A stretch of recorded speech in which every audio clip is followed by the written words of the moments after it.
Donc, comme vous le savez, la tradition veut que je dise quelques mots concernant notre invité, mais si vous le voulez bien, avant, je voudrais vous dire quelques mots quand même de ce qui s'est passé durant la période estivale.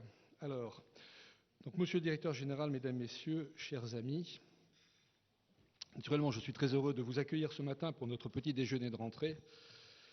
J'espère naturellement que vos vacances se sont bien déroulées en dépit d'un violent choc économique, comme vous le savez, en provenance de Chine. Alors, comme vous vous êtes rendu compte, le marché boursier chinois a perdu près de 40% de sa valeur en l'espace de quelques semaines. Le cours pivot du yuan a subi 3 ajustements à la baisse. Et comme un malheur arrive rarement seul, le rouble s'est déprécié de 20%, le réal brésilien a chuté dans les mêmes proportions avec à la clé, vous le savez, une dégradation de la note du Brésil dont le profil de crédit est désormais non-investment grade. Et côté matières premières, la situation est guère brillante avec un baril de pétrole qui a perdu 30% de sa valeur entre mai et fin août. Donc peut-être d'ailleurs n'est-ce pas fini si l'Iran retrouve quelques couleurs sur la scène internationale. À cela se rajoute en Europe une crise des migrants d'une ampleur sans précédent depuis la fin de la Deuxième Guerre mondiale. Et je compléterai ce tableau particulièrement sombre en évoquant, hélas, en France, que notre pays a non seulement vu sa note souveraine à nouveau dégradée par Moody's à AA2, mais en plus, il enregistre, vous le savez, un taux de chômage record. Et en ces temps où la déontologie, l'éthique et la gouvernance se sont accommodées à toutes les sauces, il m'est difficile de ne pas évoquer l'Allemagne, où le premier constructeur de voitures n'a pas hésité à tricher pour damer le pion à son concurrent japonais afin d'occuper la première marche du podium mondial. Moyennant quoi, le titre a dévissé de plus de 35% en moins d'une semaine. En cette fin septembre, il est donc difficile de nager dans un optimisme béat. Voilà qui montre que les marchés financiers ne connaissent pas de trêve estivale. Si besoin, un bref rappel, 1998, la crise russe, 2002, la fin de l'exubérance irrationnelle des marchés, 2008, crise des subprimes avec à la clé la disparition, vous le savez, de Lehman Brothers, 2009, crise des souverains, 2015, crise des émergents, et j'arrête là ce chapelet, hélas bien triste. Ce matin, nous avons donc le plaisir d'accueillir M. Jean-Marc Pilu, directeur général de la COFAS, qui a bien voulu accepter donc de traiter le monde vu par un assureur crédit. Naturellement, l'intervention de notre invité a d'autant plus d'intérêt que, comme je viens de le rappeler, le monde dans lequel nous vivons peut connaître des soubresauts politiques et économiques d'une rare violence. Alors cependant, et M. Pilu nous le précisera sans doute dans un instant, contrairement à ce que d'aucuns ont pu connaître dans le passé, il me semble aujourd'hui que la COFAS a récemment cédé à BPI-France la gestion du risque pays, prestation jusque-là assurée par la COFAS pour le compte du Trésor. Ce qui donc intéresse désormais la COFAS, ce n'est plus le risque politique, nationalisation et non-transfert entre autres, mais le risque de défaillance commerciale auquel les clients industriels et commerciaux sont exposés. Alors cependant, avant de laisser la parole à M. Pilu, j'aimerais vous faire part de quelques informations concernant la vie de notre association. Alors comme la plupart d'entre vous, donc désormais la réglementation occupe, pour ne pas dire préoccupe beaucoup la FTE, et suite à une consultation sur la réglementation EMIR qui a été lancée par la Commission européenne fin juillet, la FTE, en collaboration étroite avec le MEDEF, a adressé une réponse commune donc sur ce thème, ce dont je me félicite. Alors début juin, la commission monétique et moyens de paiement, qui est présidée par M. Christophe Le Sobre, a participé aux assises des paiements qui se sont tenues à Bercy. Le thème était sécurité et innovation des moyens de paiement. En effet, vous le savez, la fraude et la cybercriminalité sont aujourd'hui au cœur des préoccupations de notre association. En région, la délégation Côte d'Azur Monaco est désormais pilotée par Mme Emadou, qui est trésorier de Vibrac, et qui succède ainsi à M. Gabé. Et donc, je profite naturellement de cette tribune pour remercier chaleureusement M. Gabé, qui, durant 17 ans, a assuré l'animation de cette délégation régionale. Alors, par ailleurs, le 9 septembre, une enquête de satisfaction a été lancée auprès de l'ensemble des adhérents de l'association, et ces conclusions alimenteront les réflexions que les forces vives et la structure support mèneront le 10 octobre prochain, C'est un samedi, je sais, mais il fallait bien arrêter une date, afin de définir les orientations essentielles à donner à notre association pour les 4 à 5 ans qui viennent. Je vous signale également que le 13 octobre, la FTE organise des rencontres professionnelles, cette fois-ci en prise directe avec l'actualité fiscale. Il s'agira d'analyser les menaces que renferme le plan dit BEPS pour Base Erosion and Profit Shifting, élaboré récemment par l'OCDE et qui, entre autres, vise à modifier les règles de calcul des prix de transfert afin de limiter la réduction des assiettes d'imposition via des déductions plus ou moins tolérées. Enfin et surtout, je vous rappelle que les 17 et 18 novembre prochains se tiendront donc au Palais Brongniart, comme chaque année, les fameuses journées de la FTE. À cette occasion, nous aurons l'immense plaisir et surtout honneur de recevoir M. François Villeroy de Galhau, si bien évidemment cette personne est définitivement confirmée dans la nomination, donc, tout au moins au poste de gouverneur de la Banque de France en remplacement de M. Noyer. Ça, c'est pour donc le premier jour en assemblée plénière. Et le lendemain, ce sera au tour de M. Jean-Louis Beffa, président d'honneur de la compagnie Saint-Gobain, entreprise qui, vous le savez, va fêter ses 300 ans dans quelques semaines. J'en arrive donc à notre hôte de ce matin que je vais essayer de vous présenter en quelques mots. Alors, monsieur Jean-Marc Pilu, vous êtes né à Paris le 9 mars 1955. Alors, j'ai cherché et je me suis rendu compte qu'il y avait deux personnalités qui étaient également nées un 9 mars, comme vous sans doute vous le savez, et qui étaient également attirées par les immensités terrestres et célestes. Le premier, c'est Amerigo Vespucci, et le deuxième, c'est Yuri Gagarin. Alors, doit-on en voir là poindre votre goût pour notre Terre et tous les pays qui la composent? Vous nous en direz un mot tout à l'heure. En analysant brièvement votre parcours scolaire et universitaire, j'en suis arrivé à la conclusion que, permettez-moi de vous dire, vous êtes un pur produit de la méritocratie française. En effet, après de brillantes études au lycée Buffon, puis au lycée Louis-le-Grand, vous intégrez Polytechnique. Mais vous le savez, tout seul, l'inconnu s'ennuie. Alors, c'est pourquoi vous décidez de rajouter à l'X non pas un, mais 3 diplômes, diplôme d'ingénieur des ponts et chaussées, diplôme de Sciences Po et DEA d'économie politique. Vous voilà donc convenablement armé pour partir à la conquête du monde. Et de 1980 à 1983, vous commencez votre carrière professionnelle au sein du ministère des Transports. Puis de 1985 à 1987, vous occuperez divers postes au sein du ministère de l'Économie et des Finances, à la direction du Trésor plus particulièrement. Vous êtes d'abord chef de bureau en charge de l'endettement international, puis assez logiquement, vous serez promu secrétaire général du Club de Paris. Puis vous gagnez le monde de l'entreprise où durant 3 ans, vous êtes directeur financier des aéroports de Paris.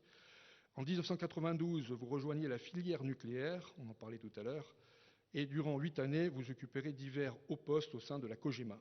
Vous êtes tour à tour chargé de mission auprès du président-directeur général, directeur de la chimie de l'uranium, PDG de Comurex, directeur adjoint de la branche uranium et directeur de la branche ingénierie-service, pour finir PDG de, si je ne me suis pas trompé, Société Générale pour les techniques nouvelles. Un poste sans aucun doute passionnant, même si je dois dire que le commun des mortels, à l'heure de la COP 21, a du mal à voir exactement ce que cela recouvre ou recouvrait. En 2000, vous décidez de changer radicalement de cap en donnant une impulsion internationale à votre carrière. Et vous vous tournez en effet vers l'assurance crédit pour rejoindre le groupe Euler Hermès SFAC. Vous y occupez successivement les postes de directeur général et président du directoire de la filiale en France. Et en 2007, revirement de bord, puisque vous prenez le poste de directeur financier du groupe de protection sociale Mornay. Enfin, en 2010, vous êtes nommé directeur général de la COFAS, filiale, comme vous le savez, d'assurance crédit du groupe Natixis. Dès votre prise de fonction, vous décidez de recentrer la COFAS sur son activité historique d'assurance crédit, mettant de ce fait un terme à la stratégie de diversification qui avait été poursuivie jusque-là. Ce revirement stratégique était d'autant plus nécessaire que la feuille de route définie par l'actionnaire ordonnait un retour en bourse de cet actif dans les meilleurs délais.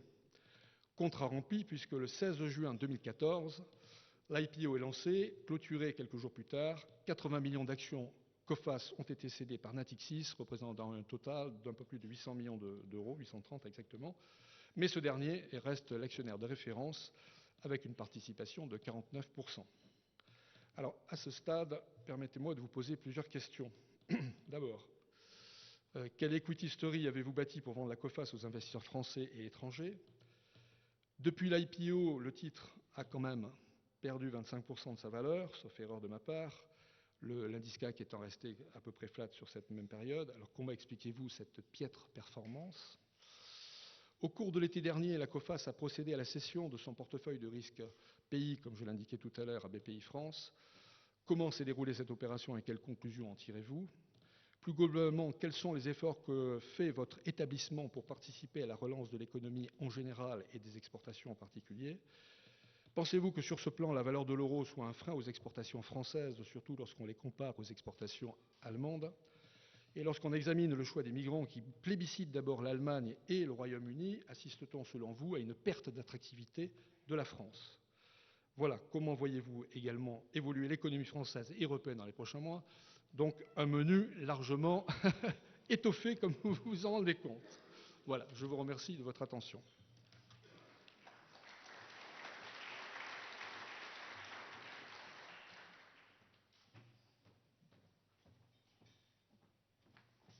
Bonjour mesdames et messieurs, je suis très heureux d'être devant vous aujourd'hui et tiens à vous remercier Monsieur le Président de m'en donner ainsi l'occasion et d'avoir fait en quelques minutes défiler l'intégralité de 60 ans de vie. Je viens effectivement vous parler de l'assurance crédit, de COFAS plus particulièrement, dans le monde qui nous entoure et qui, vous l'avez dit à juste titre, nous réserve sans cesse des surprises, mais je vais y revenir.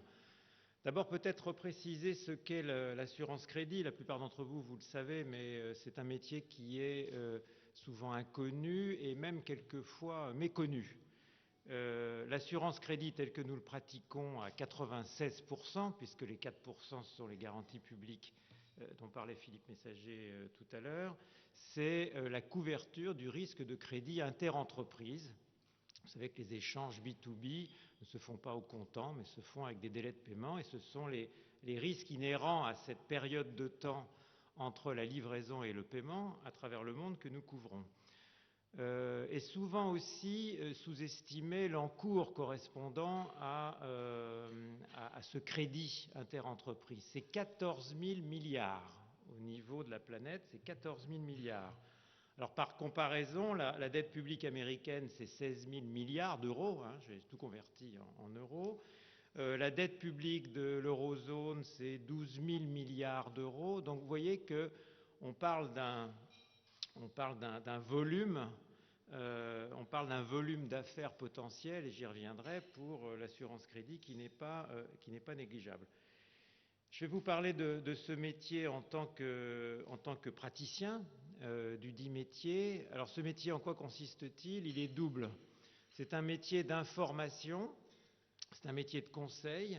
Nous accompagnons nos clients dans leur démarche commerciale au jour le jour, en temps réel, en essayant de les guider, car certes, nous pourrons toujours le rembourser, c'est le deuxième métier que nous faisons, nous pourrons toujours le rembourser des paiements non effectués par leurs clients, mais nous n'arriverons jamais à rembourser tous les efforts de développement commercial, de temps passé, de fonctions support qu'ils ont engagés en procédant à ces démarches commerciales, j'allais dire en pure perte. Non, pas en pure perte, puisque 90% est indemnisé par l'assurance crédit.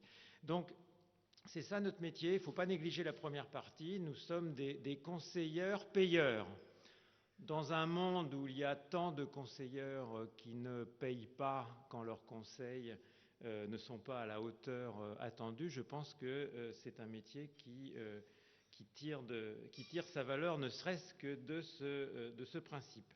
Je vais vous parler de ce métier aussi en tant que dirigeant de COFAS. Donc COFAS, vous l'avez déjà décrit. Si je resitue COFAS dans le monde de l'assurance crédit, c'est une part de marché d'environ 15%. Nous sommes deuxième ex aequo des trois leaders mondiaux. Les trois leaders mondiaux correspondant, et j'y reviendrai aussi, à 50% du marché équipé.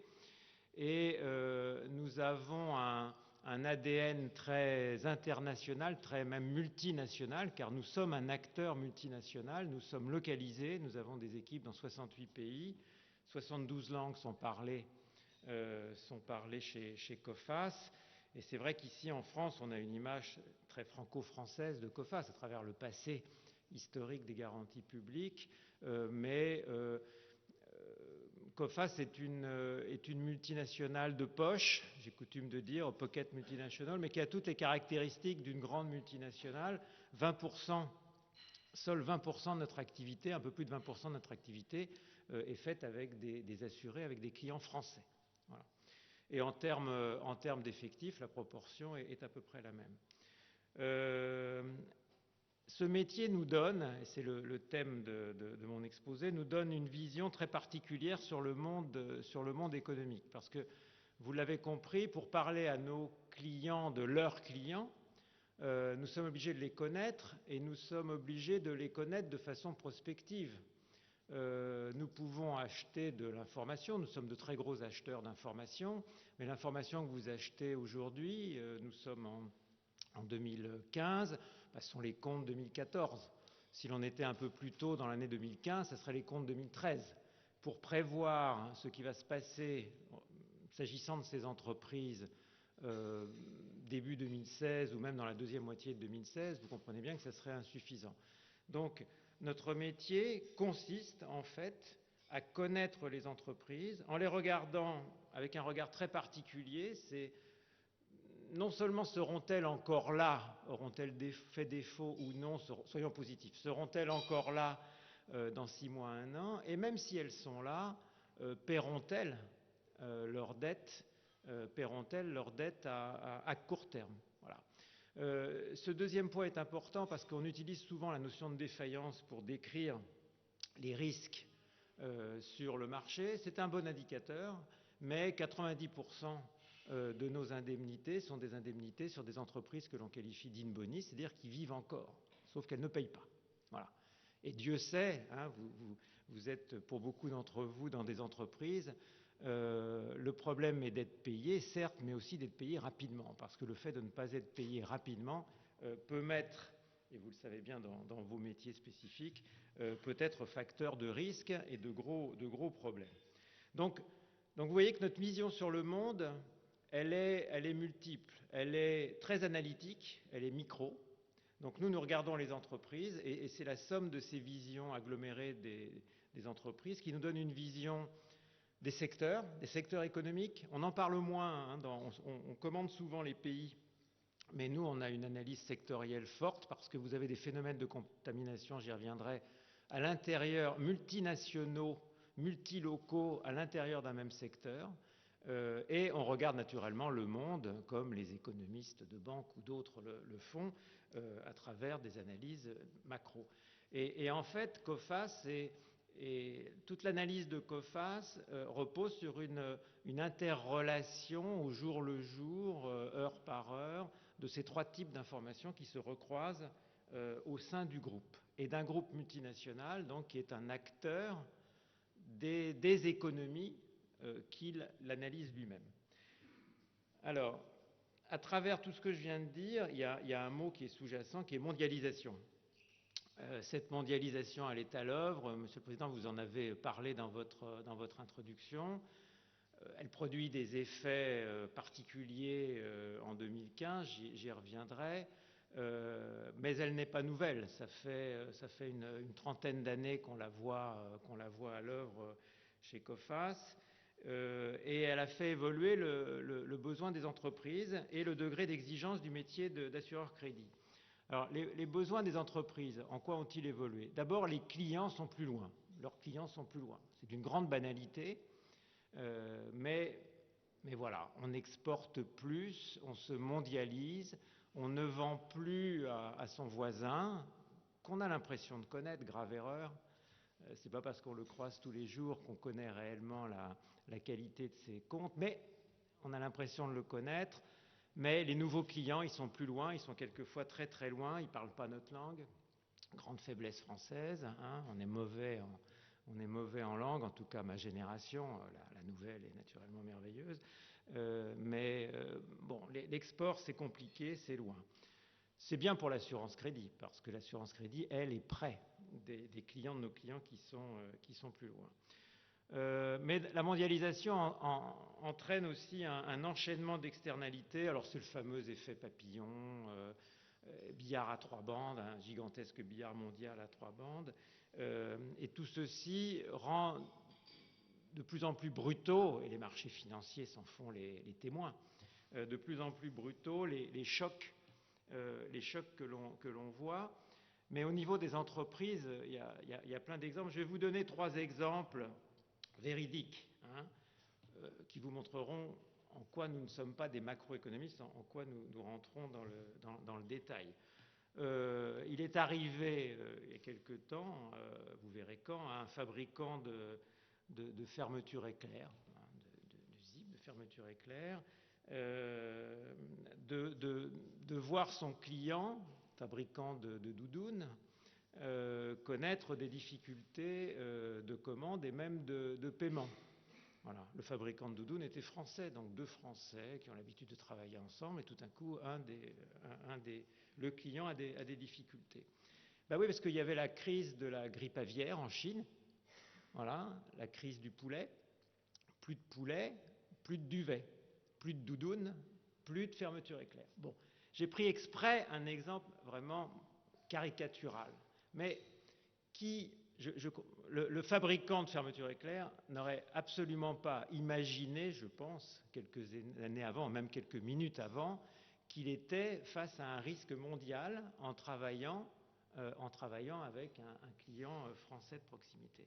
Un autre exemple dont vous avez entendu parler, lors du tsunami au Japon, des nombreux constructeurs automobiles, américains ou européens, ont été mis en difficulté parce que vous savez que ces industries sous-traitent très, très largement à des équipementiers, et que maintenant une voiture, ça a 4 roues, mais sinon c'est un ordinateur, et que les équipementiers fabricants de composants électroniques japonais, du fait des ruptures d'électricité, du fait du tsunami, etc., n'arrivaient plus à leur livrer les 10 composants.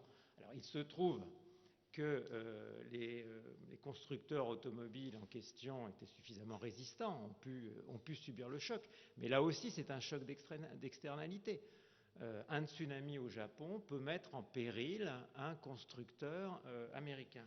Et regardons aujourd'hui, à une échelle plus macroéconomique, tous les exemples que vous avez cités, et en particulier les difficultés des pays exportateurs latino-américains, s'expliquent en grande partie par le problème chinois. Problème chinois qui consiste, j'y reviendrai, à une transformation du paradigme chinois, et qui fait que certaines commandes qui étaient passées par les acheteurs chinois ne le sont plus. Voilà le monde dans lequel nous vivons. Il faut s'y habituer. C'est bon pour l'assurance crédit. Voilà. Ce qui est moins bon pour l'assurance crédit, c'est que les entreprises se sont adaptées progressivement, nos clients se sont adaptés et ont augmenté leur impératif de performance à l'export. Il y a 30 ans, l'export était considéré comme un risque important, l'étranger était l'inconnu, donc le prix, les clients étaient prêts à payer un certain prix. Et puis après, comme tous les marchés qui mûrissent, ou les caractéristiques de marché qui durent, les clients s'adaptent. Et aujourd'hui, l'export s'est banalisé. L'export s'est banalisé, ça veut dire quoi pour nous? Ça veut dire des prix en baisse structurelle, hein, sur les 3 dernières décennies, les prix de la garantie à l'export, des couvertures à l'export, et puis des besoins de couverture en hausse. Ça veut dire que depuis maintenant plusieurs années, il y a plus d'exigences qui s'exercent sur la maîtrise des risques des assureurs crédits et sur Coface, pour que l'ajustement à la hausse, plus d'encours de couverture, plus de garanties pour un même euro de prime, ne se fasse pas au détriment de la marge. Donc on est dans un monde qui bouge de plus en plus, et où l'exigence de qualité à l'export de notre gestion du risque pour une unité d'euro de prime augmente. Alors, les risques ont changé de nature. Les risques ont changé de nature et sont devenus plus complexes. Quand on regarde un assureur-crédit a tendance à raisonner historiquement en cycle économique. Il y a beaucoup de métiers qui raisonnent en cycle. Le cycle économique est la base des raisonnements et a fait l'objet de nombreuses études, long, moyen, court terme, enfin voilà. Et vous constaterez que depuis 2008, en fait, on est passé d'un modèle de cycle assez lisible. Vous avez listé deux décennies, assez lisible, où le modèle de l'assurance-crédit, c'était un modèle d'amortisseur de pertes dans un cycle économique où vous aviez une année de perte ou une année de difficulté pour 6-7 années de gains. Si je reprends les années 90, et si je parle de la sphère réelle, attention, la sphère financière est une chose, nous ce que regardons, c'est la sphère réelle, c'est-à-dire le business sous la couche financière dont la plupart d'entre vous, sur lesquels la plupart d'entre vous, vous êtes des experts. 91, 92, une crise, bon, mais à part des difficultés que vous avez évoquées en 90, des soubresauts en 95-96 jusqu'en 2000, voilà, l'économie, le cycle a été plutôt favorable. 2001-2002, une crise, mais entre 2003 et 2007, une période plutôt favorable.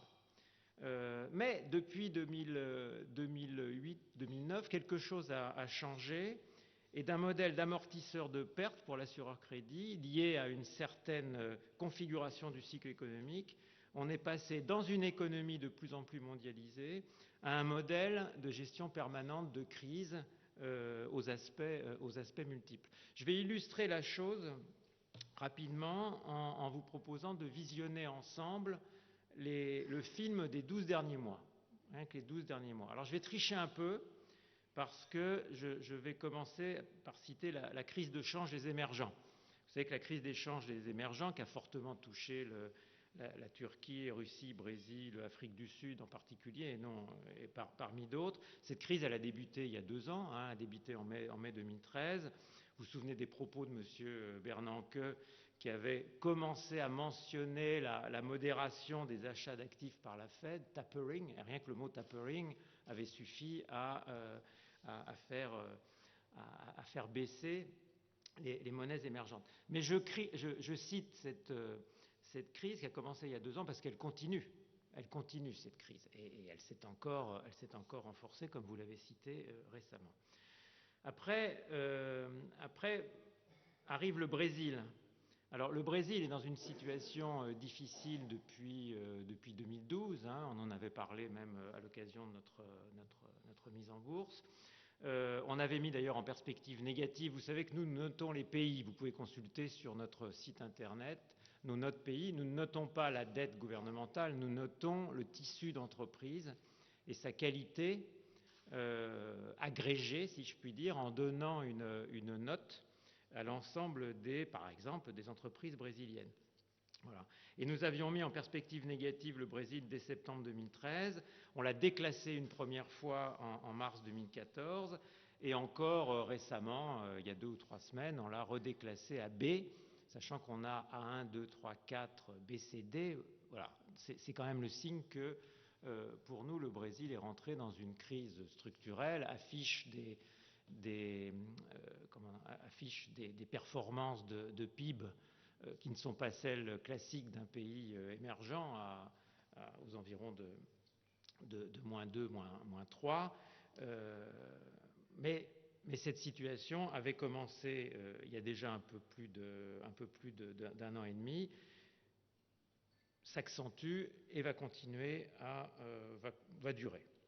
À partir de mi-2014, je continue, on a eu le plongeon des prix des matières premières qui a impacté fortement certaines économies, l'Amérique latine, l'Afrique, et en particulier certains secteurs comme les mines, et l'agroalimentaire dans une moindre mesure. Mais c'était encore un choc supplémentaire.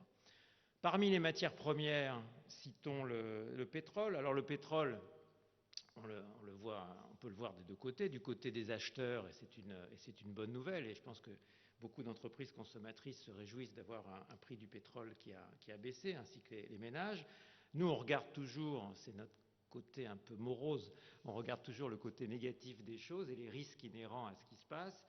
Les effets négatifs, ils sont importants pour certains pays, en particulier les exportateurs, la Russie, le Venezuela, le Mexique, la Colombie, l'Angola, l'Algérie, le Nigeria, le Gabon, etc. Et certains secteurs. Immédiatement, nous, notre réflexe, quand les prix du pétrole baissent, on se rue sur tous les secteurs qui pourraient en souffrir. Les investissements pétroliers, tous les producteurs d'infrastructures pétrolières, tous les substituts, gaz de schiste, toutes les énergies alternatives, solaires, éoliens, etc. Et donc, ce qui est une bonne nouvelle d'une certaine manière pour certains, n'en est pas une bonne pour d'autres. Après, c'est pas fini. Le 7 août 2014, embargo sur la Russie. Alors la Russie, on n'a pas commencé à regarder la Russie le 7 août 2014. On est un gros acteur d'assurance crédit en Russie, donc c'est un pays qu'on connaît bien de l'intérieur. C'est un pays qui est déjà très largement impacté par son modèle économique qui n'est pas viable dans la durée. Les Russes eux-mêmes, et c'est d'autant plus vrai qu'ils sont plus riches, n'ont pas confiance dans la gouvernance de leur pays. Vous savez que les capitaux sortent assez fortement. C'est un modèle qui repose sur la consommation interne des ménages, qui, elle, a tendance à s'éroder progressivement. La crise pétrolière ne fait qu'en rajouter, la Russie étant un pays exportateur. Et naturellement, cet embargo, malgré les dénégations des uns et des autres, a quand même eu un impact supplémentaire sur la situation de la Russie. On en parle moins aujourd'hui parce que le Brésil, parce que la Chine, etc. Mais voilà, on essaye d'anticiper, mais en même temps on a la mémoire longue, parce qu'on voit quand même que les évolutions structurelles mettent du temps à arriver, il faut s'en méfier, mais mettent du temps à se résorber. Après, on avait un peu oublié la Grèce. Mais nous, en 2011, on avait bien vu qu'en Grèce, il y avait un problème. On avait beaucoup réduit nos encours sur la Grèce. On avait peu repris parce qu'on ne sentait pas du tout les choses s'améliorer. On voyait beaucoup de discours, beaucoup de choses dites, beaucoup d'agitation. Mais encore une fois, on regarde la sphère réelle, on regarde les entreprises, on regarde si ça va mieux. Ça n'allait pas mieux. Et la situation qui semblait se stabiliser, en tout cas journalistiquement et politiquement, mais toujours pas bonne économiquement, c'est à nouveau revenu à nouveau sous le feu des projecteurs avec l'élection en janvier 2015 et puis le référendum du 27 juin et la suite. Alors nous étions restés très très prudents sur la Grèce et tous ceux qui nous ont fait l'amitié de travailler avec nous ont toujours été correctement protégés sur ce pays. Après la Chine, vous voyez, je parle des 12 derniers mois. La Chine, alors nous, la Chine, c'est pas nouveau. On en avait parlé dans nos communications trimestrielles, au Q1, au Q2 naturellement, avec certains effets, et au Q4 de l'année dernière. Mais on a commencé à voir que des choses changeaient en Chine dès 2012.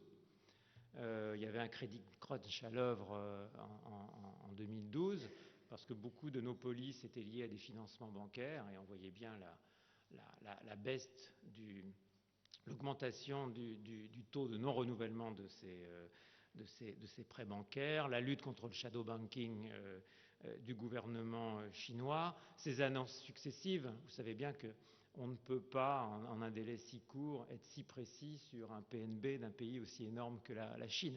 Donc les annonces du PNB chinois sont des annonces politiques qui sont faites pour ponctuer par des chiffres les messages de changement qui sont envoyés par le Parti communiste chinois. Et on voyait bien, on constatait bien un parallélisme entre ce que nous constations sur le terrain, parce que nous avons pas mal d'équipes en Chine, à Shanghai en particulier, mais un peu à travers tout le pays, et le discours tenu par les gouvernants chinois.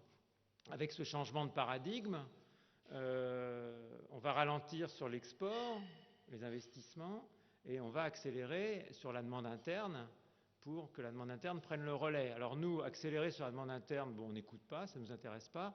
Ralentir sur les exportations et l'investissement, pouf, tout de suite, et d'ailleurs on l'avait déjà vu, tout de suite on regarde.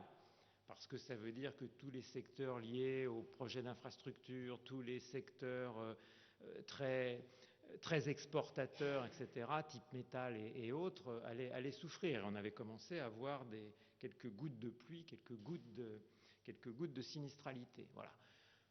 Après, les choses évoluent. Les choses ne font pas se résorber du jour au lendemain en Chine. On est dans une crise, et on verra si elle est bien gérée ou pas, mais d'évolution d'un modèle structurel de croissance. Hein. Il va falloir l'accompagner sans s'affoler, mais les choses ne se sont pas déclenchées le 24 août de cette année. Elles remontent à plus longtemps et elles vont durer plus longtemps. Mais il faut rester très vigilant sur ce pays. Et puis après, je n'ai pas cité, parce que je serais trop long, mais il y a des secteurs dont on parle peu. Le métal, par exemple. Le métal est un secteur très difficile à travers le monde. C'est un secteur qui est très parcellisé. Même les leaders ont une faible part de marché. Il y a beaucoup de métallurgistes en Italie, il y en a beaucoup en Chine. On a fait des papiers sur le sujet nombreux. Donc c'est un secteur sur lequel on regarde avec attention. Il y a des secteurs dont on ne parle pas, mais c'est la distribution. Il y a 1 ou 2 ans, la distribution au Royaume-Uni a subi les chocs de la concurrence Internet et il y a eu pas mal de défaillances. L'année dernière, il y a eu pas mal de défaillances au Canada sur la distribution. Beaucoup de groupes américains avaient décidé de partir au Canada et ça, conjugué à la concurrence Internet, a conduit à quelques défaillances. Le textile, qui reste un problème, en Chine en particulier, etc. Et puis vous avez des pays, là aussi on en parle moins, mais qui restent difficiles, naturellement, pour des raisons politiques, l'Ukraine, le Moyen-Orient, l'Afrique du Nord. Je me permets, Monsieur le Président, de corriger, de moduler quelque peu ce que vous avez dit. Lorsque nous couvrons le risque quelle que soit sa cause. Je parle du risque court terme. Quelle que soit sa cause, qu'il soit commercial ou politique. C'est-à-dire que vous avez un débiteur en Grèce qui est défaillant, on indemnise. Vous avez un débiteur en Grèce qui n'est pas défaillant, mais la Grèce sort de l'eurozone, il y a un blocage aux frontières et l'argent ne transite pas et n'arrive pas dans les poches de notre client, nous l'indemnisons. Donc nous couvrons le risque, quelles qu'en soient les causes, qu'elles soient politiques ou commerciales. C'est vrai qu'en règle générale, la cause est commerciale. Alors que nous réservent les 12 prochains mois? Vous avez compris. En fait, ce qui est devenu le double héritage de la crise 2008, une croissance mondiale durablement plus faible. Je pense que pendant un certain temps, on ne va pas revoir les taux de croissance de 4, 4,5% qui étaient ceux de l'avant-crise. Je pense qu'on s'installe assez durablement du fait de toutes les évolutions qui sont à l'œuvre et les effets de contamination croisée dans des taux de croissance de 2,5-3%. Madame Lagarde a revu ces chiffres. Encore récemment. Nous aussi, nous les revoyons, mais on est tous à peu près dans la même zone. Ça, c'est la première conséquence. Et la deuxième conséquence, c'est qu'on reste sous la contrainte d'une dette des entreprises et des ménages qui reste élevée et qui est même, malgré tous les efforts, plus élevée qu'en 2007. La dette des entreprises des pays avancés, à quelques exceptions près, qui étaient un peu caricaturales et qui donc se sont améliorées, n'a pas réellement baissé. Et la dette des entreprises des pays émergents a beaucoup augmenté sous l'effet des politiques monétaires expansionnistes menées depuis 2009, avec l'éternelle question quand ces politiques monétaires, etc.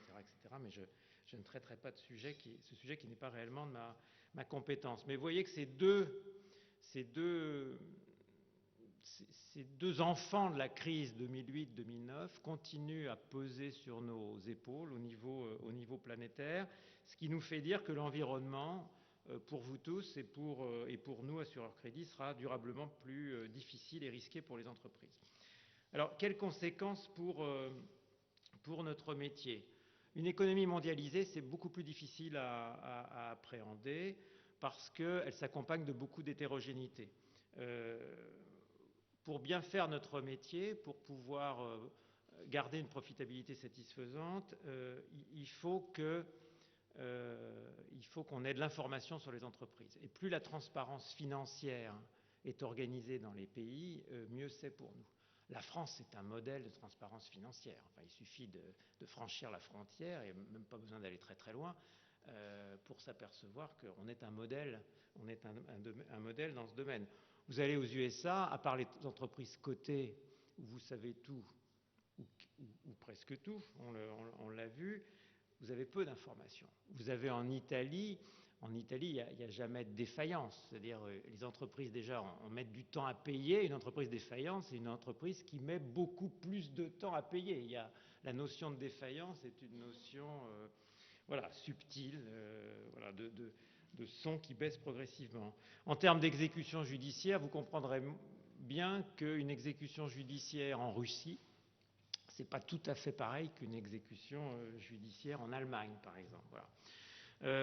Alors, vous pourriez dire, mais la communication circule beaucoup plus vite, ça doit être beaucoup mieux dans votre métier, l'info circule, etc. Oui, mais l'info, pour nous, c'est pas un sujet. L'info, naturellement, on lit les journaux, on regarde Internet, etc. Mais s'il fallait qu'on travaille sur cette info-là, on n'arriverait pas à offrir le ratio combiné de 80% que l'on offre. Nous, ce qu'il faut, c'est qu'on ait cette info, qu'on produise cette info 6 mois, 1 an avant. C'est ça notre métier. Donc l'info circule certes, mais trop tard, je dirais, pour nous. Trop tard pour nous. Et puis, on pourrait dire aussi, la mondialisation, ça permet d'uniformiser les comportements d'achat. On parle tous anglais, on se mondialise, etc. Oui, certes, mais pas tant que ça. Et là aussi, d'un pays à l'autre, les comportements d'achat, en particulier en matière de DSO, en matière de délai de paiement, sont très différents. On ne paie pas en Grèce ou en Amérique latine comme on paie en Allemagne ou en France.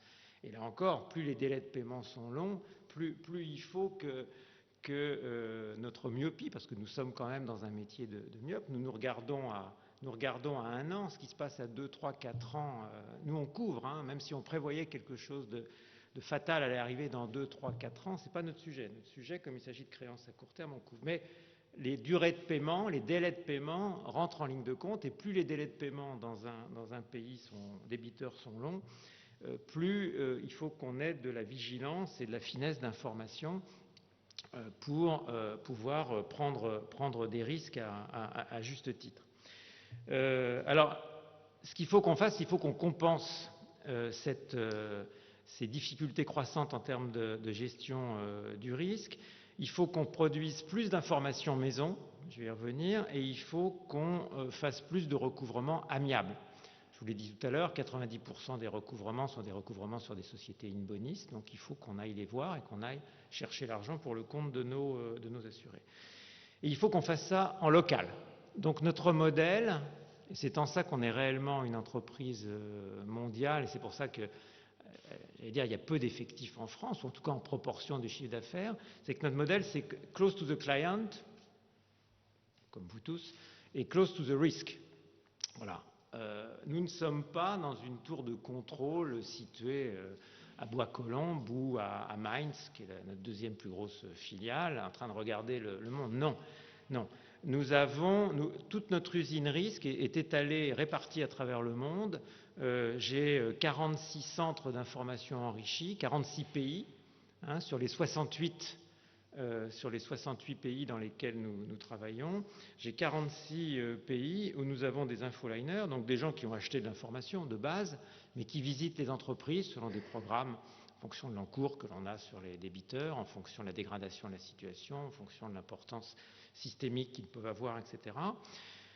Les arbitres, c'est-à-dire pour ceux qui connaissent Assurance Crédit et qui sont clients, à qui vous avez affaire pour demander des limites, pour demander des couvertures sur vos prospects ou vos clients existants, Eh bien, ces arbitres, j'ai 45 centres à travers le monde, ils sont répartis à travers le monde.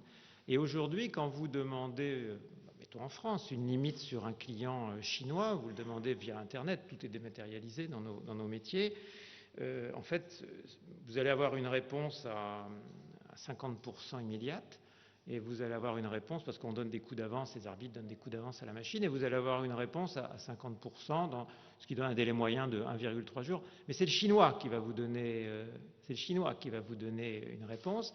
Il va vous donner une réponse parce que lui va regarder le dossier avec sa culture chinoise, avec sa proximité au risque. Il va lire des rapports qui sont des rapports faits par son collègue chinois qui a visité l'entreprise, etc. Voilà. Alors vous, l'avantage, c'est que vous n'aurez pas besoin de téléphoner à l'arbitre chinois pour avoir des explications, pour éventuellement demander un petit peu plus. Vous appellerez l'arbitre français parce que chez Coface, tout le monde travaille sur les mêmes bases et avec la même transparence d'infos, j'y reviendrai. Et le recouvrement, c'est la même chose. Le recouvrement, il est fait dans les pays.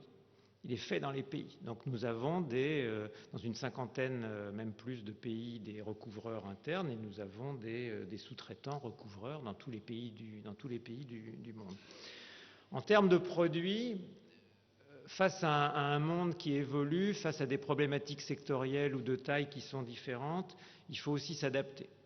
Donc il faut s'adapter à la taille de l'entreprise, comme dans beaucoup de métiers, de la TPE à la multinationale, les produits ne sont pas les mêmes, et aux besoins de reporting. Une grande entreprise qui a 100 contrats à travers le monde avec nous, le credit manager a besoin de savoir en temps réel quels sont les encours couverts. Il veut pouvoir les trier par pays, par business line, etc. Et on a des dashboards pour ça. Certains veulent avoir, j'ai parlé tout à l'heure du rapport encours-prix, peut-être que le prix de la police ne permet pas de donner plus d'encours sur un débiteur, donc on a un produit qui s'appelle Topliner pour les clients existants qui permet, vous mettez les 3 premières lettres du pays, tout ça sur votre mobile, je ne vais pas vous faire la démonstration, mais vous pouvez le faire. Vous mettez les 3 premières lettres de votre débiteur, la machine vous en propose quelques-uns, vous le trouvez tout de suite. Vous cliquez la couverture supplémentaire que vous voulez, jusqu'à 5 millions, le délai, 1 mois, 2 mois, 3 mois. Vous cliquez, vous avez un prix, vous cliquez, vous êtes couvert et vous recevrez la facture. Ce sera une ligne supplémentaire sur votre facture principale. Vous voyez. Donc il faut de la modularité, il faut de l'agilité, il faut de la flexibilité. Vous voulez utiliser telle ou telle facture pour obtenir des financements d'AI ou pour que le factor, parce que vous êtes factoré par ailleurs, vous couvre. On a Cashmaster et on a des relations avec les factors plus intégrées pour permettre ce genre de choses. Et pour pouvoir faire tout ça, j'en termine là, donc pour pouvoir gérer ce modèle de network mondial, on est une boîte d'information, Internet, mondialisée, chacun travaillant pour tout le monde, c'est ça qui est important. Il faut une IT intégrée. Donc il faut une IT centralisée, et c'est aussi le gros travail qui a été fait depuis 5 ans. Notre IT est centralisée pour permettre à l'arbitre dont je parlais de commenter les risques pour le client, pour opérer avec des délais courts et pour permettre d'innover en termes de police. Et à la fin, parce que tout revient à ça, il faut un bon monitoring des prix. Donc vous qui suivez, pour certains d'entre vous, les assureurs, sachez, c'est une question qui est souvent posée par les analystes, nous monitorons nos risques par le prix, évidemment. Un contrat qui n'est pas profitable, on essaye d'augmenter le prix. S'il est très profitable, le client fait d'aimable pression au moment des négociations annuelles pour baisser le prix, etc. Mais là encore, on n'aurait pas ce ratio combiné si on ne faisait que ça, mais on monitore les risques, comme vous l'avez compris, et on augmente ou on baisse les encours en concertation et en discussion intime, si je puis dire, avec nos clients sur les mauvais risques. C'est notre rôle de conseilleur-payeur. Pour terminer, il faut garder 2 ratios en tête. On couvre, avec à peine plus d'1 milliard de primes, on couvre 500 milliards de risques. Voilà, alors ça fait toujours un peu frémir les banquiers, mon actionnaire de référence est un banquier, sont des ratios qui laissent un peu rêveurs, hein, certains. Bon, mais ça marche, hein, ça fera bientôt une centaine d'années que l'assurance crédit existe et ça marche. Et ça marche. La preuve, ce ratio combiné de 80%, il fait rêver certains assureurs non-vie qui n'ont pas justement cette possibilité d'arbitrer le risque couvert parce qu'eux ne peuvent pas monitorer le risque. Voilà. Je m'arrête là. Vous voyez, le monde a beaucoup changé, les exigences des clients ont beaucoup changé. On a fait beaucoup d'efforts pour s'adapter et pour les protéger contre les risques de demain. Donc peut-être une dernière question. Bon, demain, vous couvrez les risques. Quid d'après-demain? C'est-à-dire, voilà, vous avez fait tout ça, mais l'assurance crédit a-t-elle un avenir? Bon, vous attendez à ma réponse, mais je la documente très rapidement. Oui, l'assurance crédit a un avenir. D'abord parce qu'on trouvera toujours des compétences pour exercer ce métier, parce que c'est un métier passionnant. Vous voyez, le matériau d'un assureur crédit, c'est le monde des entreprises.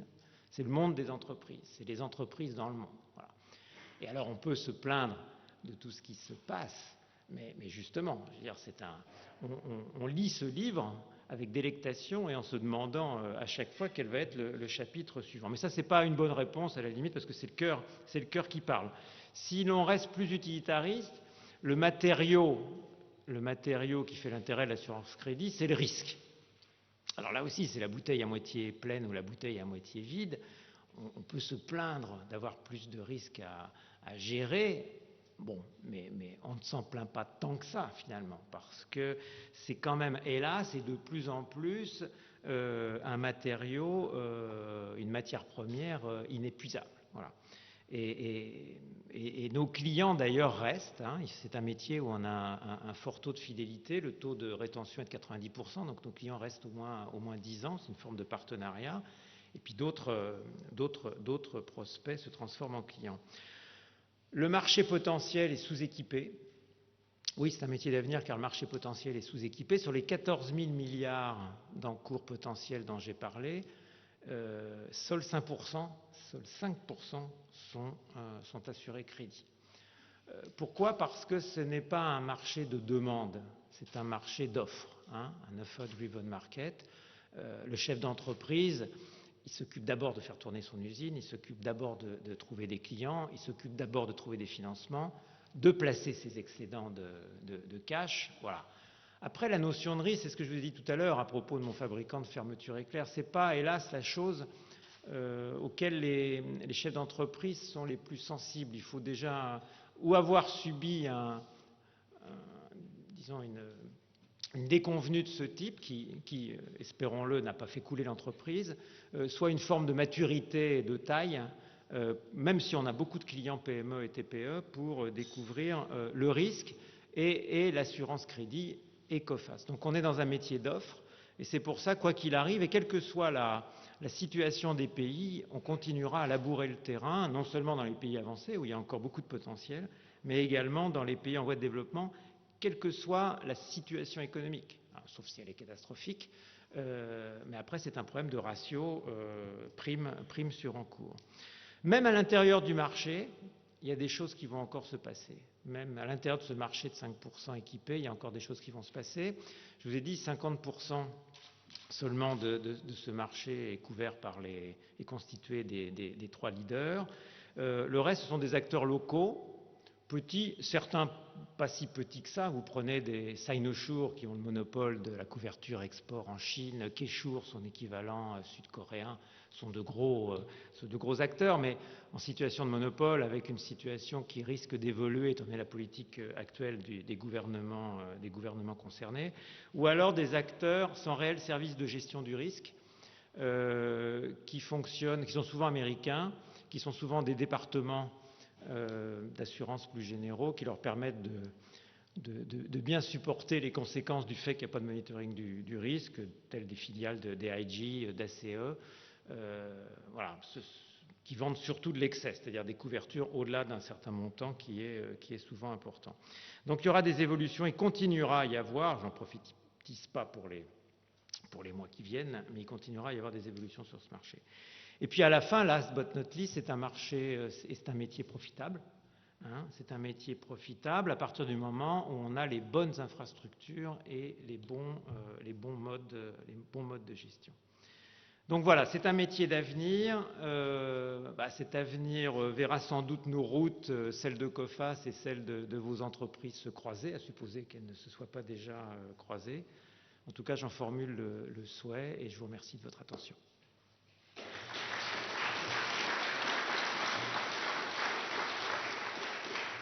Et je suis prêt à répondre à vos questions si vous en avez, sans oublier celles qui m'ont été posées en introduction, mais qui sont trop nombreuses. Je ne crois pas que je répondrai à toutes.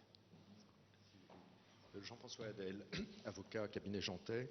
Je voulais vous demander, je voulais vous poser une question en relation avec les sanctions financières internationales. Nous vivons dans un monde dans lequel les transactions commerciales et financières sont de façon croissante affectées par les sanctions financières internationales. Les assureurs crédits le savent. Et celles-ci sont inopinées, complexes, changeantes et assorties de sanctions extrêmement lourdes. Dans ce contexte, je voulais vous demander tout d'abord si votre activité s'est trouvée dopée par cet environnement peut-être délétère d'accroissement des sanctions financières internationales, et d'autre part, quelle est votre gestion du risque lorsqu'il survient. On n'assure pas naturellement des opérations avec des entreprises qui sont déjà sous sanction, mais je parle de contrats dont l'exécution serait affectée par des décisions de sanctions. Est-ce que vous avez une gestion souple ou dure? Est-ce que vous payez facilement? Et quelle est la gestion des recours subrogatoires que vous avez face à des situations de gel d'avoirs ou d'entreprises sous sanction? Je vous remercie. Je vais répondre finalement assez rapidement à votre question. Certes, il y a des sanctions internationales qui touchent certains pays. Certes, on peut avoir le sentiment, parce qu'il y a des zones qui actuellement sont plus sous le projecteur que d'autres, et donc on a tendance à analyser ce qui se passe à travers le prisme de ce type de considération. Mais pour nous, c'est un paramètre comme les autres. Voilà. Je sais pas, je prends deux pays aujourd'hui. Vous prenez le Venezuela et vous prenez l'Iran. Voilà. Ces deux pays sont pour moi équivalents en ce sens que je n'irai pas y travailler et je ne couvrirai pas grand-chose et pas du tout sur le deuxième. Le Venezuela, parce que c'était déjà un pays dans un état de difficulté avancée. J'ai même pas de commerciaux là-bas.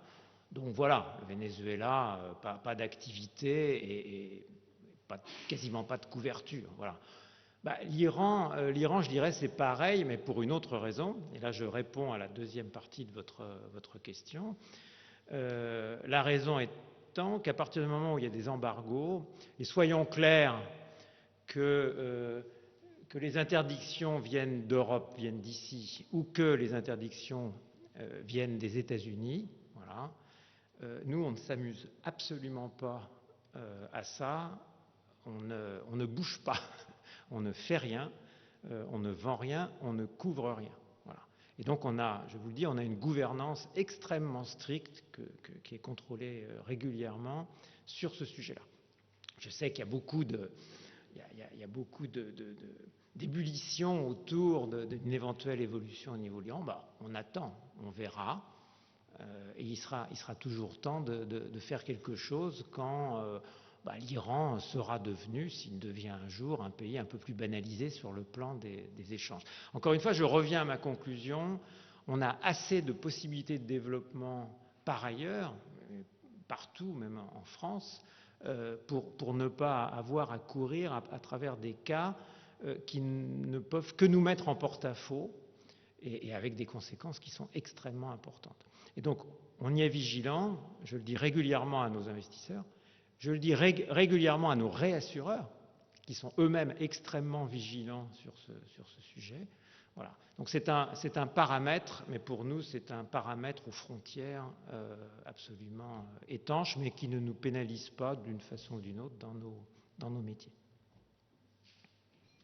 Pierre-Henri Cassou, à la fin de votre présentation, vous avez évoqué l'offre, en indiquant que finalement elle n'était pas très importante et qu'il n'y avait que peu d'acteurs importants dans ce domaine.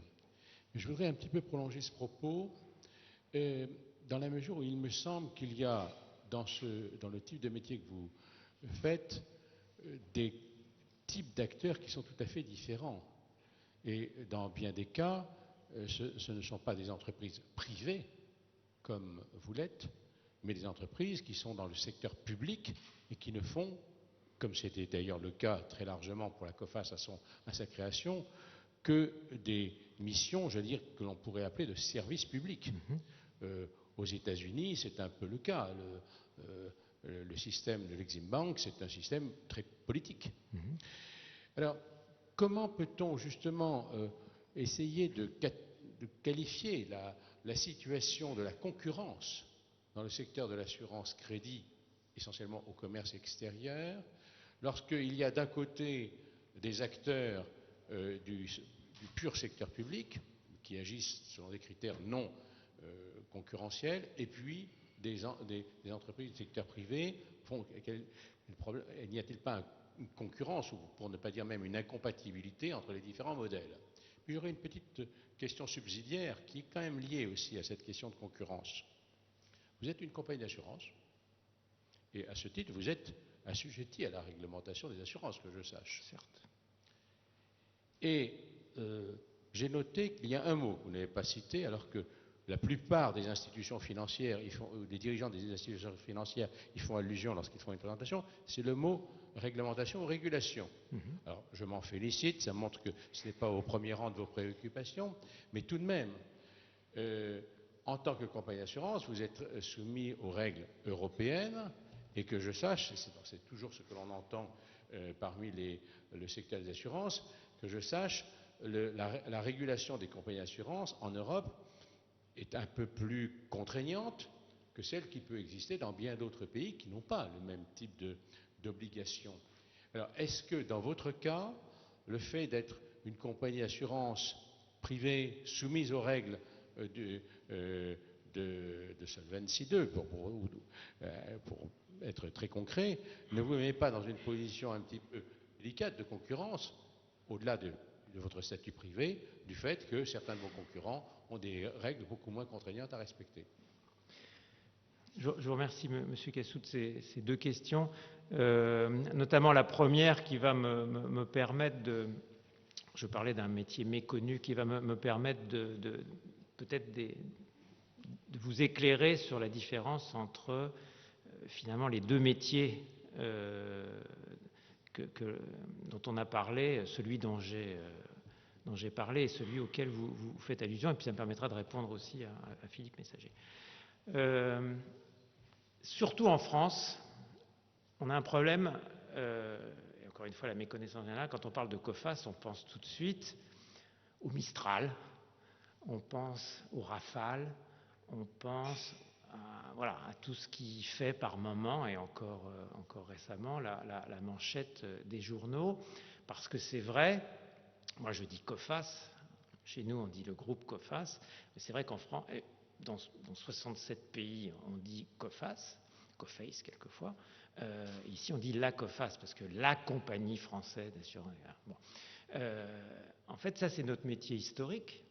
Il y a plusieurs dizaines d'années, en 1949, COFAS a été créé pour être l'Exim Bank française, mais progressivement, et le statut de COFAS évoluant, et l'ambition de COFAS étant là, ce métier, en termes de chiffre d'affaires, ne fait plus que, je dis ne fait parce que l'histoire n'est pas complètement terminée en termes de date, ne fait que 4% de notre chiffre d'affaires.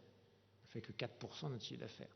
Ce dont j'ai parlé là, c'est pour ça tout à l'heure j'ai fait allusion à 96%, Ce dont j'ai parlé là pendant toute ma présentation, c'est un autre métier de COFACE, c'est le métier de COFACE en fait, la couverture des créances à court terme intercorporate. Et ce métier-là n'a rien à voir avec le précédent. Donc quand vous citez l'Exim Bank, on pourrait citer Hermès pour les Allemands, on pourrait citer CC pour les Espagnols, la Sace pour les Italiens, Ducroix pour les Belges, Atradius pour les Néerlandais, etc. Ce métier-là est un métier pour compte des États qui ont sous-traité l'expertise à des équipes qui, dans tous les pays d'Europe, sont des assureurs. Parce que naturellement, il y a des synergies fortes de connaissances. Il y a un Chinese Wall complet. Je suis le seul chez COFACE à en savoir, si je puis dire, à pouvoir regarder d'un côté et de l'autre du mur, mais sinon les équipes sont complètement séparées et le travail est très différent. Donc je reviens sur votre question de la concurrence. Il n'y a pas réellement de concurrence parce que le risque couvert dans ces contrats d'armement, d'équipement aéronautique, etc., sont des contrats à moyen long terme, sont des contrats avec des paiements très longs, sont des contrats assez souvent de risque politique. Et le risque privé est un risque plus commercial. Et ce sont des contrats dont le risque s'analyse avec une expertise risque, mais vous le comprenez à travers ce que je viens de dire, c'est une analyse qui est très différente de celle de l'assureur crédit. S'il y avait un parallèle à faire, ça serait entre ces garanties publiques, exercées jusqu'à présent par COFACE pour les exportateurs français et par tous ceux que j'ai cités pour les exportateurs européens, avec ce qu'on appelle dans ce métier de l'assurance le single risk, qui est un métier que nous faisons aussi avec des équipes spécialisées, comme nos concurrents, qui est beaucoup pratiqué par des Lloyds, par les Lloyds en Grande-Bretagne, qui est très localisé, qui est essentiellement à Londres, Singapour, Hong Kong et Paris, et un petit peu à New York, qui sont l'offre privée équivalente à l'offre publique, à la couverture publique, et souvent en complément de la couverture publique ou sur des dossiers qui ne sont pas, pour différentes raisons, du genre part française ou part domestique, etc., éligibles à la couverture publique. Donc ce sont vraiment deux mondes séparés. Et pour revenir sur le transfert à BPI, en fait, il n'impactera en rien notre activité principale. C'est une activité qui est totalement méconnue, comme je l'ai dit, dans 67 autres pays. Il n'y a aucune synergie opérationnelle de détail. Il y a une expertise assurantielle, évidemment. On est assureur. Être assureur et être banquier, c'est pas pareil. C'est pas du tout la même façon de travailler. Mais ça n'aura des impacts qu'en termes de manque à gagner et en termes de coûts fixes, surtout dans les fonctions support, qui ne seront plus amortis à partir de la transmission à BPI qui aura lieu courant 2016 à une date encore inconnue. C'est un transfert qui ne se justifie pas par la qualité de service. Chaque année, on fait une enquête de satisfaction de nos clients garantie publique et à 94%, c'est presque un score africain, mais il se confirme chaque année, ils considèrent que la qualité de service des équipes de COFACE est bonne. Ça ne se fera pas pour des raisons de manque comme c'est dit quelquefois, de manque de synergie avec BPI, parce qu'il faut que vous sachiez que mes développeurs, mes commerciaux garantie publique sont déjà dans les bureaux de BPI, et donc il y a déjà des synergies de commercialisation très très fortes. Bon, c'est une décision politique que je ne commande pas plus. Que ça. Mon seul souci et ma seule action dans ce domaine, ça sera de faire que jusqu'au bout les exportateurs français aient une qualité de service qui continue à être irréprochable de la part de COFACE, Et vis-à-vis de COFAS, ça a été d'abord de négocier des conditions de rachat, parce qu'il s'agit de ça, d'une activité autonome qui soit des conditions de marché, et un multiple de 12 par rapport aux résultats de 2014 ou de 15 quand vous regardez les résultats des années antérieures, qui 2014 étant une bonne année me semble très honorable, et on couvre un manque à gagner, y compris les coûts fixes qui ne seront dorénavant plus rémunérés pendant 2,2 ans avec les sommes qui nous seront octroyées, ce qui nous semble aussi très correct pour une activité sans risque. Voilà.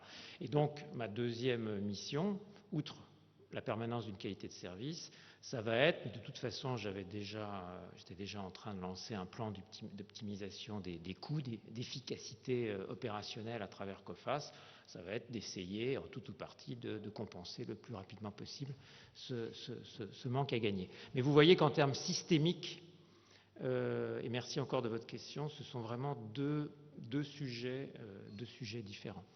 Et donc, pour en revenir à votre deuxième question, Solva 2, Solva 2 ne crée pas de différence de compétitivité à partir du moment où vous êtes acteur européen, parce que vous soyez un réassureur aux Bermudes ou que vous soyez un réassureur français, de toute façon, votre activité européenne est soumise à Solva 2. Voilà. Et donc, d'une certaine manière, et comme on parle d'acteurs multinationaux qui ont finalement des présences assez homothétiques, une répartition de présences assez homothétique à travers le monde, je ne crois pas que Solva 2 soit intrinsèquement générateur, quand on regarde de plus près, pays par pays, de différences concurrentielles. Maintenant que ça crée des contraintes, mais que je considère là aussi comme des contraintes positives, parce que c'est beaucoup plus stringent, comme disent les Anglais, c'est beaucoup plus décapant et contraignant que Solva 1, qui était beaucoup plus facile à respecter.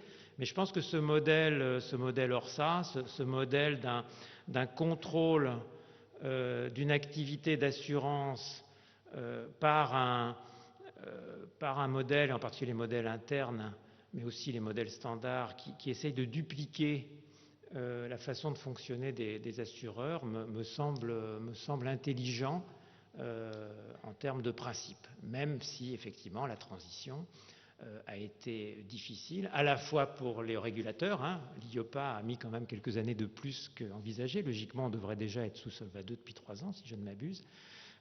Et naturellement, c'est un exercice de rupture, un exercice de changement qui n'est pas inintéressant, mais néanmoins contraignant pour les entreprises d'assurance que nous sommes.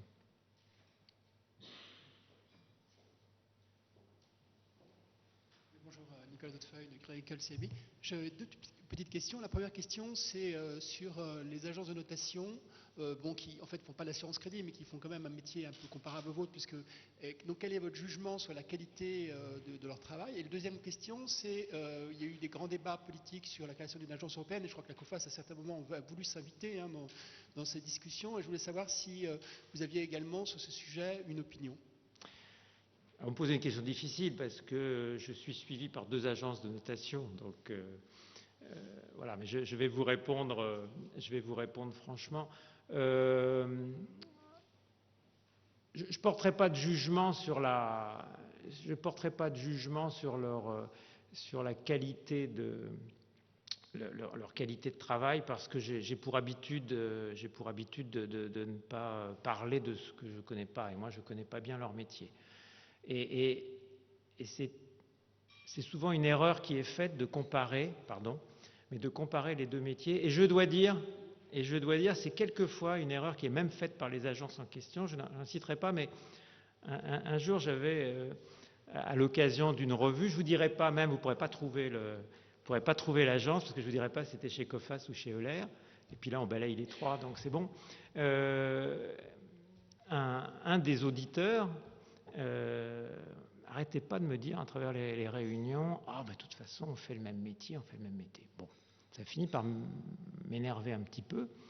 Je dis, écoutez, il y a vraiment un problème, parce que si vous me notez et si vous avez vraiment l'impression qu'on fait le même métier, je pense que votre note, ça va pas le faire, comme disent nos enfants. Donc j'ai dit, écoutez, je vous propose de faire un truc simple. Je vous fais un carottage de notre base de données. Je suis ingénieur, donc voilà, je fais un carottage de notre base de données. Je vous donne, je ne sais plus, 100 ou 200 débiteurs dans notre base de données à travers le monde, et je vous dis ce qu'on a dessus. Voilà. Et puis vous prenez cette liste et vous me dites ce que vous avez dessus. Voilà. Et le résultat, vous l'imaginez bien. Dans notre liste, il y avait des infos partout. Il y avait des infos partout, plus ou moins riches, plus ou moins. Il y avait eu des visites plus ou moins récentes de nos informateurs, de nos infoliners, responsables d'information, etc. Et en plus, c'était des infos qui portaient toujours sur le même sujet, court terme, à 1 an. Qu'est-ce qui se passe? Alors, peut-être quelquefois des infos à 2 ans, mais à 1 an, qu'est-ce qui se passe? Voilà, des infos partout. Ce qui avait été donné par l'agence en question était affreusement vide. Voilà, il y avait des trous monstrueux, des trous béants, mais là où il n'y avait pas de trous, c'est-à-dire là où il y avait de l'info était bien plus riche, ce n'est pas tellement le sujet, mais beaucoup plus fournie, parce que le spectre d'analyse est beaucoup plus profond. Les agences de notation, elles notent non seulement les entreprises, mais les lignes d'émission, les programmes, elles inscrivent leur suivi dans la durée, sur le moyen long terme, etc. Donc ce sont 2 métiers absolument différents. Et une autre façon de répondre à la question, je ne veux pas être trop long, donc vous me mettez sous pression de temps. Quand j'ai débuté chez Euler, à la SFAC, c'était au milieu des années 2000, donc le monde était... voilà, on s'ennuyait presque. Voilà, et donc il y avait beaucoup d'argent, donc on se demandait comment investir. Et mon prédécesseur avait justement lancé une activité de notation. Ça s'appelait SFAC Notation. Alors il y a beaucoup d'activités que j'avais arrêtées parce que je trouvais que certaines idées n'étaient pas forcément bonnes, mais celle-là je l'avais laissée pour voir, parce que finalement je découvrais tout ça, et avant de couper un arbre, tous ceux qui ont la main verte le savent, il faut quand même bien regarder, ça met quand même 100 ans à pousser, donc, et la tronçonneuse on met 10 secondes à le couper. Et en fait j'ai eu la confirmation, donc ce que je vous dis vient aussi de cette expérience, pas du tout le même métier, des conflits d'intérêts monstrueux. Vous pouvez pas, quand vous êtes une agence de notation, votre risque, vous notez, est votre client. Nous, l'avantage de notre métier, c'est le risque que l'on note n'est pas notre client. Ce qui fait toute la différence d'ailleurs entre un banquier, par exemple, mais aussi une agence de notation et un assureur crédit. Voilà. Donc on ne pouvait pas du tout confier le même travail aux mêmes personnes, donc pas du tout de synergie interne. Des conflits d'intérêts qu'il fallait gérer par ailleurs. Un métier qui s'adressait surtout qui se voulait s'adresser à des entreprises qui n'avaient pas les moyens de s'offrir les Fitch, Moody's, S&P, etc., mais qui du coup, prenant l'initiative de se faire noter, espéraient en contrepartie de quelques paiements une bonne note. Bon, quand vous vous faites noter volontairement et que vous vous retrouvez avec une note qui n'est pas bonne, là, vous commencez à avoir des problèmes. Vous voyez, pour toutes et puis les jugements qui étaient portés devaient être un jugement à long terme, à moyen long terme, ce qui n'est pas notre façon de travailler, et en plus doit être très documenté. Vous devez écrire des tartines pour justifier justement votre note, votre appréciation, etc. Dans l'assurance crédit, vous devez naturellement vous justifier. Voilà. Mais oralement, vis-à-vis de vos clients, qui sont des credit managers, souvent des directeurs financiers, qui ont l'habitude, etc., on prend, chaque jour, on prend 15 000 décisions. Donc on ne va pas toutes les documenter. Voilà. Donc vraiment des métiers très très différents. Et puis last but not least, encore une fois, nous sommes des conseilleurs payeurs. Et encore une fois, une agence de notation, sans jugement sur la qualité, parce que c'est un art difficile, ne sont pas payeurs. Donc nous, on préfère rester dans ce métier, qui est un métier d'artisanat industrialisé. C'est là où il est compliqué, parce qu'il faut prendre beaucoup de décisions microéconomiques, très très nombreuses à travers le monde, mais de façon industrielle pour que le cost ratio n'explose pas et que je puisse toujours vous dégager, pour ceux qui ont investi ou souhaitent investir dans COFAS, une profitabilité satisfaisante. Donc ça a été un non-sujet dès mon arrivée. Il marche pas.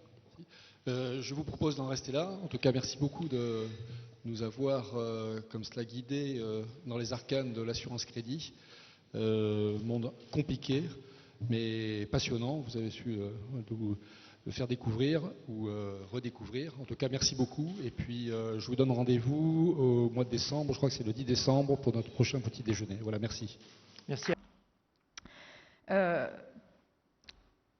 Enfin, voilà.